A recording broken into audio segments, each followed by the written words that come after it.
मूग न दळता अखंड मुगाचे पराठे बनवलेले आहेत. अतिशय पौष्टिक, बनवायला सोपे असे मुगाचे पराठे तुम्ही या पिठाचे धपाटे किंवा थालीपीठ सुद्धा बनवू शकता. टिफिनला सुद्धा या पद्धतीचे झटपट पराठे बनवून देऊ शकता. मुळातच मूग डाळ, मूग पचायला हलके आणि हेल्दी असतात आणि त्यातच पराठे धपाटे सर्वांनाच आवडतात. नुसते पराठे किंवा सॉस दही बरोबर सुद्धा हे पराठे खूप छान लागतात. त्यासाठी भिजवलेले अर्धी वाटी मूग शिजवून घेतलेले आहेत. शिजवताना फक्त मीठ टाकून हे मूग शिजवून घेतलेले आहेत आणि मूगमध्ये अतिशय थोडंसं शिजवलेलं पाणी शिल्लक आहे.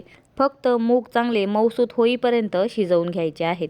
आता इथे 1.5 वाटी गहूचं पीठ घेतलेलं आहे. पिठाचं प्रमाण कमी जास्त करू शकता. अर्धी वाटी ज्वारीचं पीठ घेतलेलं आहे. तुम्ही बाजरीचं पीठ घेऊ शकता, भाजणीचं पीठ असेल तर ते घेऊ शकता, चकली भाजणीचं पीठ असेल तर ते सुद्धा वापरू शकता किंवा नाचणीचं पीठ असेल ते वापरू शकता. मी इथे अर्धी वाटी बेसन पीठ टाकलेलं आहे. 3 हिरव्या मिरच्या, अर्धा चमचा जिरं, 5-6 लसूणच्या पाकळ्या आणि अर्धा इंच सोललेलं आलं याचं वाटण बनवून घेतलेलं आहे. मसाल्यांमध्ये अर्धा चमचा आमचूर पावडर आहे, अर्धा चमचा धना पावडर, छोटा पाव चमचा हळद आहे आणि अर्धा चमचा लाल मिरची पावडर आहे. लाल मिरची पावडर स्किप केली तरी चालेल. आणि इथे 1 चमचा तीळ टाकलेले आहेत आणि चवीनुसार मीठ टाकायचं. मूग शिजवताना मीठ टाकलेलं आहे, त्याच्यामुळे फक्त पिठापुरतंच आपल्याला मीठ टाकायचं आहे. 2-3 पाण्याने स्वच्छ धुवून कोथिंबीर बारीक कापून घेतलेली आहे. कोथिंबीर भरपूर घालायची. तुम्ही कोथिंबीर दळून सुद्धा घालू शकता. आता जे शिजवलेले मूग आहेत ते घालायचे आहेत. सुरुवातीला फक्त मूग घालायचे आणि थोडंसंच पाणी घालायचं. पीठ मळताना गरज पडली तर मूग शिजवलेलं जे पाणी आहे ते आणखीन या पिठामध्ये घालायचं आणि पीठ मळून घ्यायचं. मूग टाकले आणि अगदी थोडंसंच मुगाचं पाणी टाकलेलं आहे. आता पीठ मळून घ्यायचं. बघा इथे एकदम चपातीच्या पिठाप्रमाणे पीठ मळून घेतलेलं आहे. तुम्हाला हवं असेल तर तुम्ही हे शिजवलेले मूग दळून सुद्धा वापरू शकता. आता या मळलेल्या पिठाला वरतून थोडंसं तेल लावायचं आणि फक्त 5 ते 10 मिनटं पीठ झाकून ठेवायचं आहे. चपातीच्या पिठाप्रमाणेच पीठ मळून घेतलेलं आहे. 5 मिनिटांनी लगेच या पिठाचे पराठे बनवून घेतलेले आहेत. आपण सुती ओल्या कपड्यावरती ज्या पद्धतीने थापून धपाटे बनवतो त्याच पद्धतीने या पिठाचे धपाटे सुद्धा बनवू शकता. आता इथे एक लाटी घेतलेली आहे आणि त्याला सुकं गहूचं पीठ लावून घेतलं आणि बघा ज्या पद्धतीने आपण चपाती लाटतो त्याच पद्धतीने इथे फक्त लाटून घ्यायचं आहे आणि चपातीला आतमध्ये तेल लावतो त्याच पद्धतीने तेल लावून घ्यायचं. तेल सगळीकडे स्प्रेड करायचं आणि वरती थोडंसं सुकं पीठ टाकायचं, म्हणजे जे पराठे बनणार आहेत त्यांना भरपूर असे लेयर्स येतात.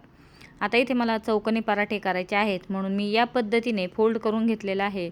आपण ज्या पद्धतीने चपाती करतो तसं फोल्ड करून घेतलं तरी चालेल. मी फक्त आतमध्ये एकाच ठिकाणी तेल आणि पीठ लावलेलं आहे. तुम्ही सगळ्या फोल्डवरती तेल आणि पीठ लावलं तरी चालेल आणि जेवढं शक्य आहे तेवढा इथे चौकोन बनवून घेतला. तुम्ही याचे नॉर्मल गोल चपातीप्रमाणे पराठे बनवले तरी चालतील. आता या चौकोनाला पुन्हा सुकं पीठ लावायचं. मी इथे गहूचंच पीठ वापरलेलं आहे आणि हलक्या हाताने लाटत चौकोनी पराठा बनवून घ्यायचा आहे. मला इथे चौकोनी बनवायचे आहेत म्हणून मी हलक्या हाताने चौकोनी पराठे लाटून घेतले. तुम्ही तुमच्या आवडत्या शेपचे पराठे बनवू शकता. बऱ्याच वेळेस आपण चौकोनी पराठा बनवायला जातो मात्र आपल्याला चपाती लाटायची सवय असते म्हणून तो गोल होतो. तर त्यासाठी फक्त सरळ लाटणं फिरवायचं. जे कॉर्नर असतात तिथे जास्त लाटणं फिरवायचं नाही. तर इथे बघत असाल मी फक्त सरळ सरळ लाटणं फिरवलेलं आहे आणि हाताने या पद्धतीने पराठा फिरवून घ्यायचा. पुन्हा सरळ सरळच लाटणं फिरवायचं. तुमची चपाती किंवा पराठा पोळपाटला चिटकत असेल तर खाली सुती रुमाल घेऊ शकता किंवा एखादा पेपरसुद्धा घेऊ शकता आणि जमत नसेल तर डायरेक्ट पोळपाट फिरवलं तरी चालेल. मी जेवढा शक्य आहे तेवढा पातळ पराठा बनवून घेतला आणि बघा या पद्धतीने चौकोनी पराठा रेडी आहे. अगदी 1 मिनिटाच्या आत हा पराठा लाटून होतो. आपण गहूचं पीठ जास्त वापरलेला आहे त्याच्यामुळे कुठेही पराठा तुटत नाही. इथे गरमागरम तव्यावरती लगेच हा पराठा टाकायचा आणि फिरवत फिरवत हा पराठा भाजून घ्यायचा. असं फिरवल्यामुळे पराठ्याच्या आतमध्ये जे लेयर्स आहेत ते सर्व लेयर्स ओपन होतात आणि खालची बाजू चांगली भाजल्यानंतर पराठ्याला इथे पलटी केलं. गॅसची फ्लेम हाय ठेवलेली आहे.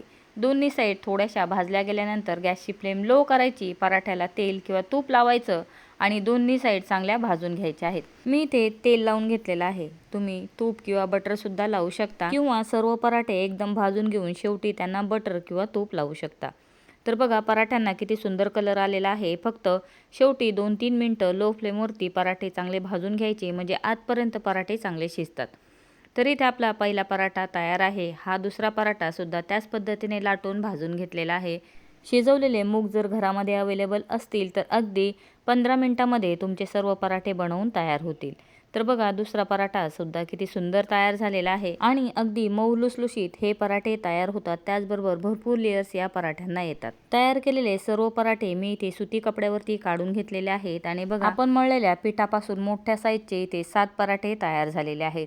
एकही पराठा तुटलेला फाटलेला नाही. थंड करून आरामात हे पराठे टिफिनसाठी देऊ शकता. याच्याबरोबर एखादी चटणी देऊ शकता किंवा लोणचं, सॉस, दही बरोबर सुद्धा हे पराठे खूप छान लागतात. थंड करून सुती कपड्यामध्ये हे पराठे गुंडाळून ठेवायचे म्हणजे दिवसभर हे पराठे मऊसूत राहतील.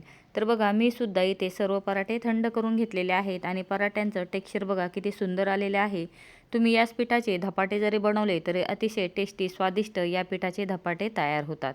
मी दुपारच्या जेवणामध्ये हे पराठे बनवलेले आहेत. पराठा फोल्ड करताना फक्त एका ठिकाणी तेल लावलेलं आहे तरी सुद्धा बघा भरपूर लेयर्स या पराठ्यांना आलेले आहेत. भरपूर पदर्स या पराठ्यांना सुटलेले आहेत. आता सध्या मध्ये आधी पाऊस पडत आहे त्यामुळे भरपूर मुलं आजारी आहेत. त्यामुळे या पद्धतीचं हेल्दी अन्न सर्वांसाठी गरजेचं आहे.